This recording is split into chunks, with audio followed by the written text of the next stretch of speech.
తెలంగాణ కాంగ్రెస్ ప్రభుత్వం ప్రతిష్టాత్మకంగా ప్రవేశపెట్టిన ఇందిరమ్మ ఇళ్ల పథకంలో భాగంగా అర్హులైన లబ్ధిదారులకు ఇళ్ల నియామక పత్రాలు అందజేస్తుంది.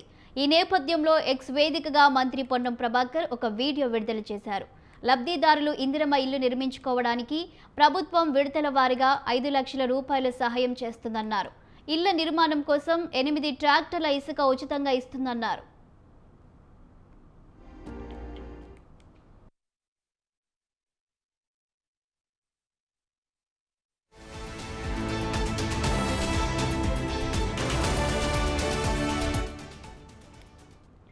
$400 నుంచి 600 చదరపు అడుగులు లోపే ఇల్లు నిర్మించాలని సూచించారు. ఇల్లు కట్టుకునే ఆర్థిక స్తోమత లేకపోతే మహిళా సంఘాల నుంచి మీకు ₹1,00,000 రుణం అందిస్తుందని స్పష్టం చేశారు.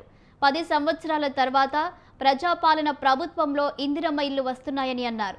ఎటువంటి ఆటంకాలు లేకుండా ఇల్లు నిర్మాణం పూర్తి చేసుకోవాలని సూచించారు. ఈ సందర్భంగా ఇందిరమ్మ ఇల్లు లబ్ధిదారులకు అభినందనలు, శుభాకాంక్షలు తెలిపారు.